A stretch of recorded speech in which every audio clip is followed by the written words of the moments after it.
Hey, Steve, how you doing, buddy? Good morning. How are you guys? We're just doing Peach and Keen. Hello, Steve. Oh, yeah. You want to say good morning? Go ahead. Yeah, good morning. Good morning. Hey, so, Steve, how are you, bud?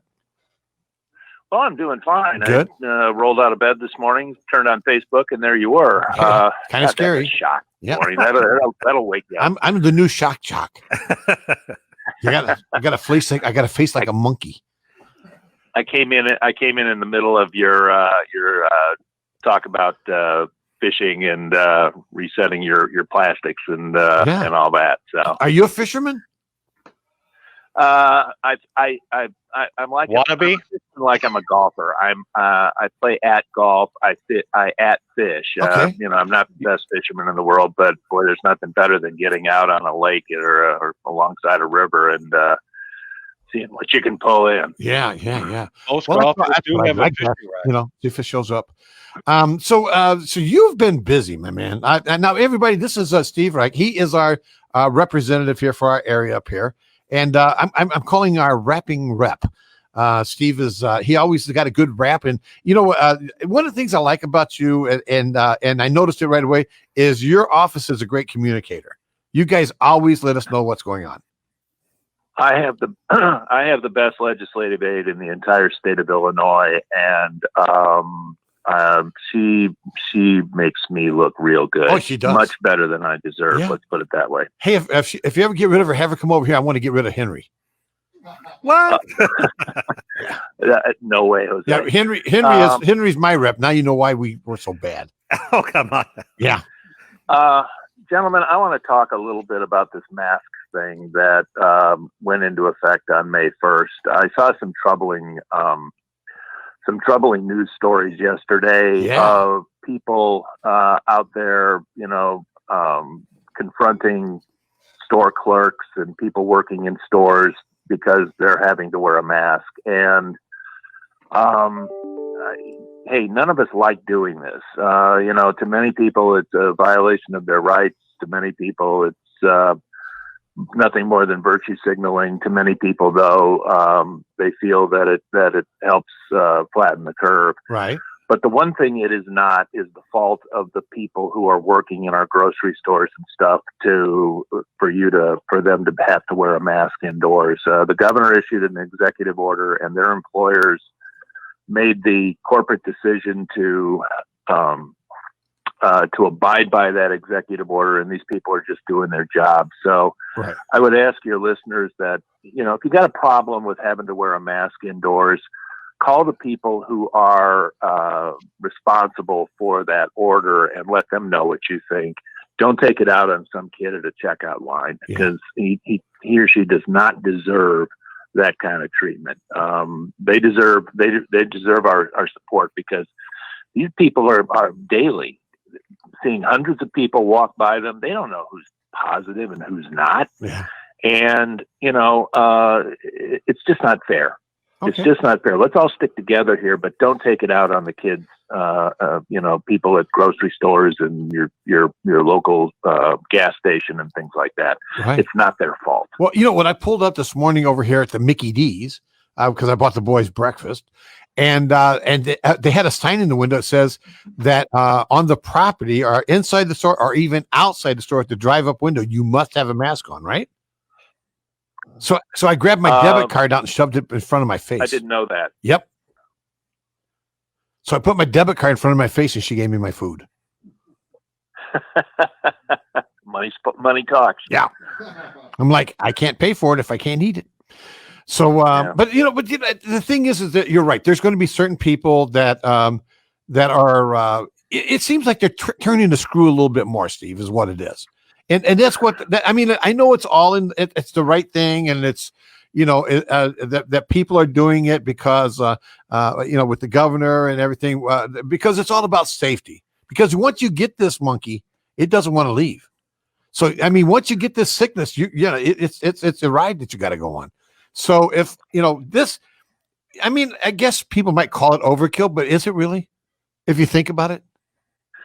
Well, the thing that I think is we're at the point now, we are now at the point where we've got to start considering the economic and social costs of not opening up the economy. And the governor came out with a 5-phase plan yesterday to reopen the Illinois economy.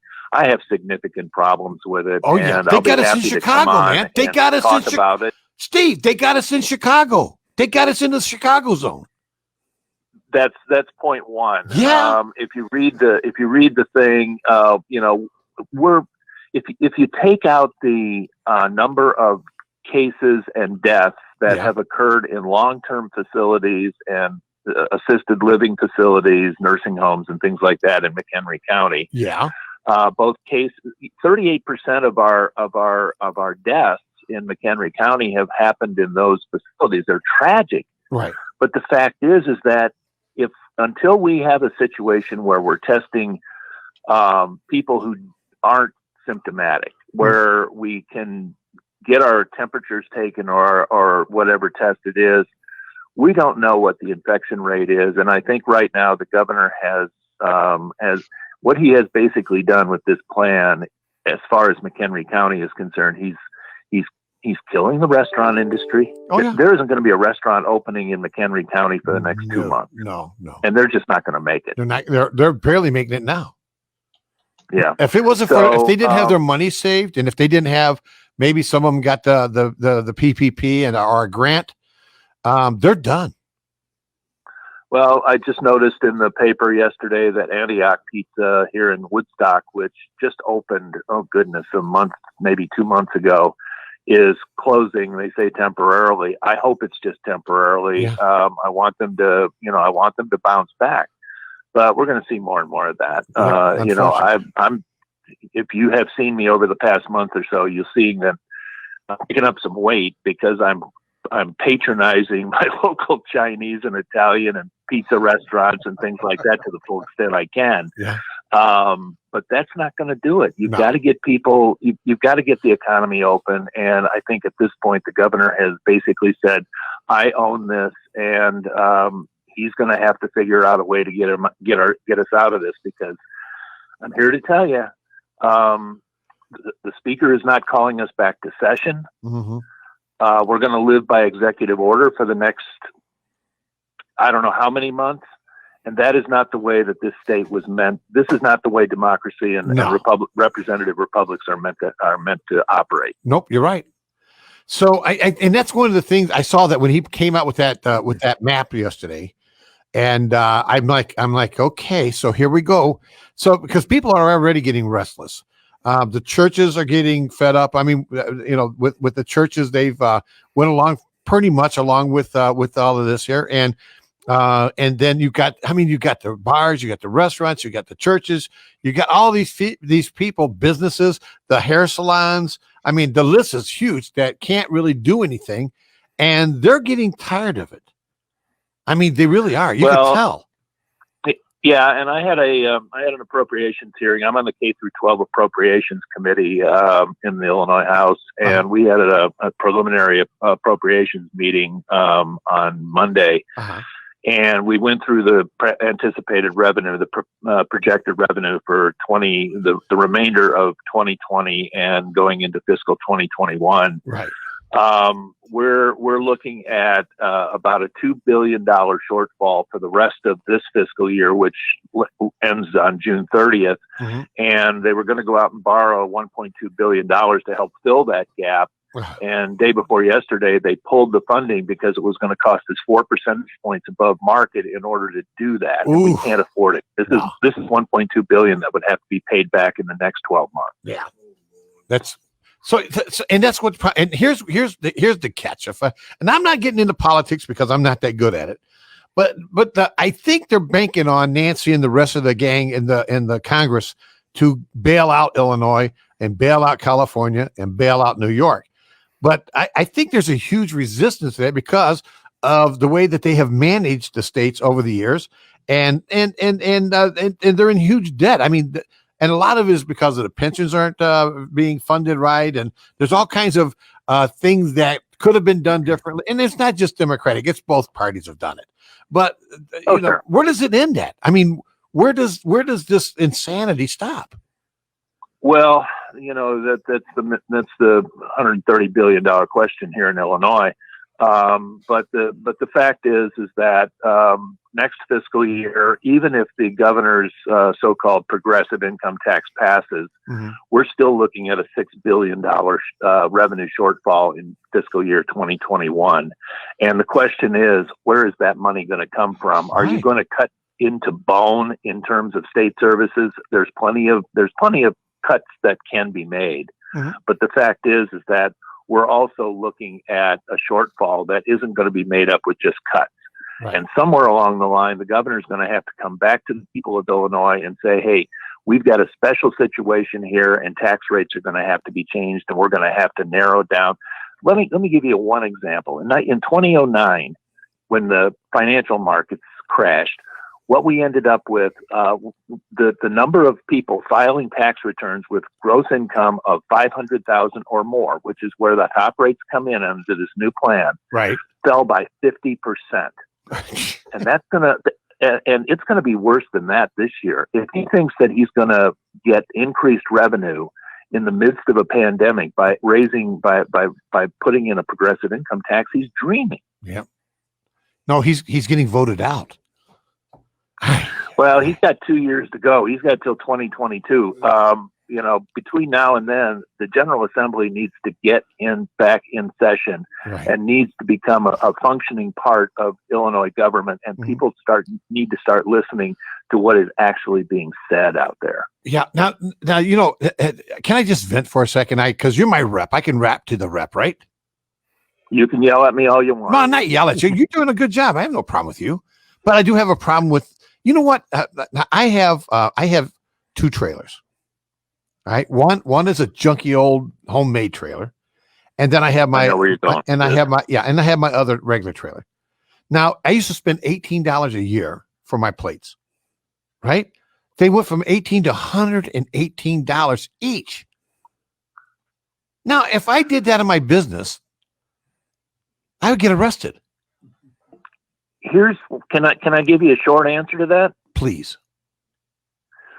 Last year, when the budget bill hit our desk, it hit our desk on the last possible day that we could vote for it. It's 1,600 pages long, and we don't have a chance to go through with a fine-tooth comb and look at this stuff.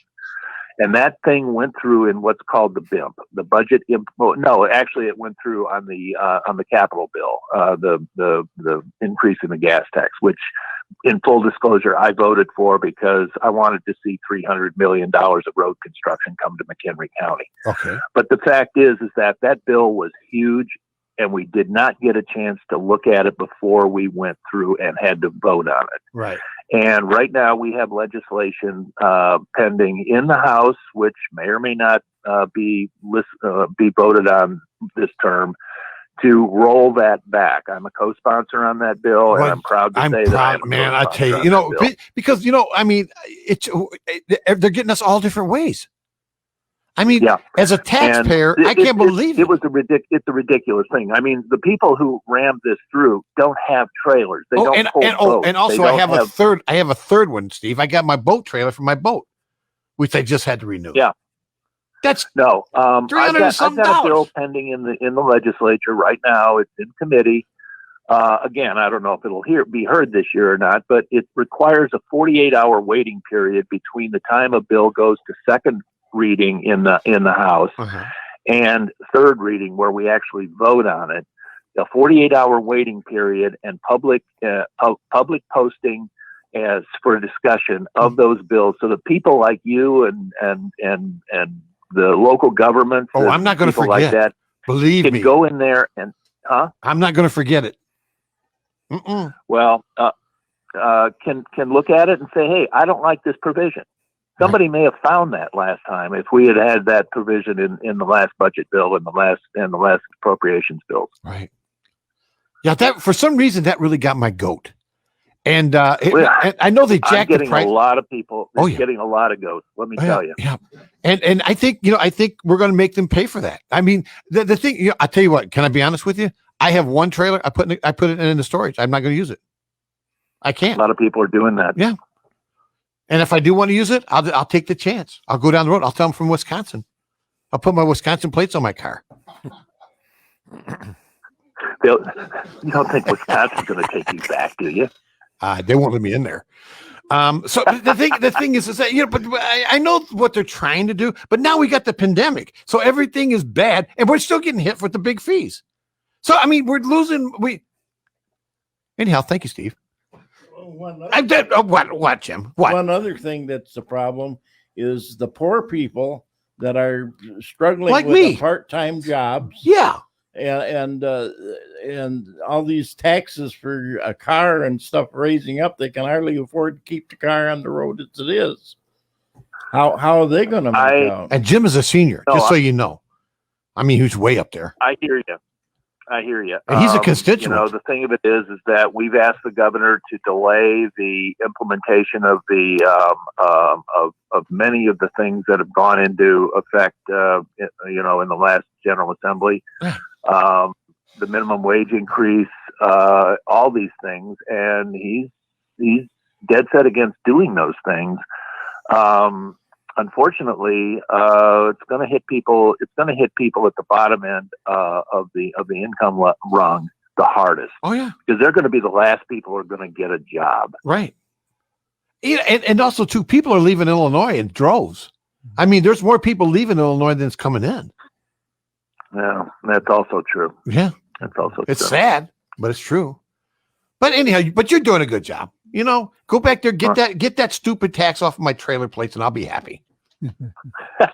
If that's all it takes, I will be happy to try. Yeah, just tell them Dave in the morning said you guys are idiots for doing that, and then roll it back so I'll be nice to you. What do you think? Well, I appreciate you taking the time to talk to me. I will circle back to what I said before. If you're in a store and you're having to wear a mask, don't take it out on the kid at the checkout counter. Not his fault. You're right. They have to do that or they'll get a can. Yeah. Hey, Steve, thank you, buddy. We love you, my man. You're going to be a regular on the show. We love you. You've got good information. You stand up for what you believe in, and I like that about you. So appreciate you a lot, man. Anytime, guys. Have a good day.